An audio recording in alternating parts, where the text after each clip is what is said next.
বিশ্ব টেলিযোগাযোগ ও তথ্য সংঘ দিবস উপলক্ষে বুধবার সন্ধ্যায় চ্যানেল আই কার্যালয়ে আসেন ডাক, টেলিযোগাযোগ ও তথ্য প্রযুক্তিমন্ত্রী মোস্তফা জব্বার। কথা বলেন তথ্য প্রযুক্তিতে বঙ্গবন্ধু স্যাটেলাইটের সুযোগ সুবিধার বিভিন্ন দিক নিয়ে।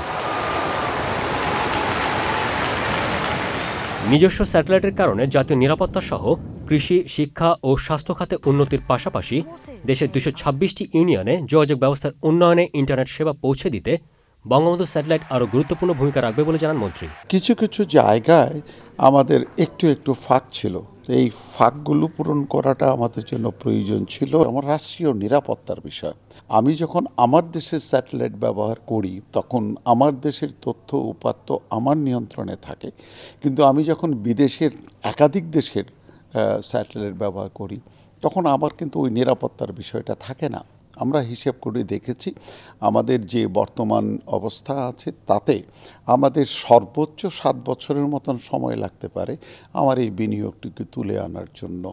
বঙ্গবন্ধু স্যাটেলাইটের সুযোগ সুবিধা ব্যবহার করে প্রযুক্তিতে বিশ্বের সঙ্গে তাল মিলিয়ে বাংলাদেশ আরও এগিয়ে যাবে বলে আশাবাদ ব্যক্ত করেন বাংলাদেশ টেলিযোগাযোগ নিয়ন্ত্রণ কমিশন বিটিআরসির ভারপ্রাপ্ত চেয়ারম্যান জহুরুল হক। প্রায় শতাধিক বছর পরে আইটিইউ মেম্বার হয়েছে বাংলাদেশ, কিন্তু আমাদের আগে স্বাধীন হয়েছে ইন্ডিয়া, পাকিস্তান আমাদের 23 বছর আগে স্বাধীন হয়েছে।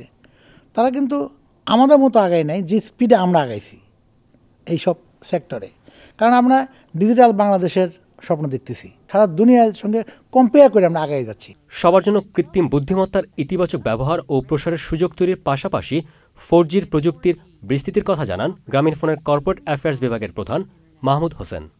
নেটওয়ার্ক, টেলিযোগাযোগ নেটওয়ার্ক বাংলাদেশে যে অবস্থায় আছে, শুধু আমরা গ্রামীণফোনের কথা আমি বলবো না, এখানে অন্য অপারেটররা মিলিয়ে আমাদের যে টেলিফোন নেটওয়ার্ক বা সেলুলার নেটওয়ার্ক বলবো, এটা ওয়ার্ল্ডের যে কোনো দেশের বা উন্নত দেশের সাথে কম্পারেবল, কোনো ক্ষেত্রে আমরা আরও ভালো। পার্টিকুলারলি আর্টিফিশিয়াল ইন্টেলিজেন্স যেটা আপনি বলেছেন, সেটা প্রসারের জন্য আমাদের এটা সহায়ক ভূমিকা পালন করবে। বঙ্গবন্ধু স্যাটেলাইট 2 এর জন্য এখন থেকেই প্রস্তুতি গ্রহণের কথা জানিয়েছেন ডাক, টেলিযোগাযোগ ও তথ্য প্রযুক্তি মন্ত্রী। আলিম আল রাজি, চ্যানেল আই, ঢাকা।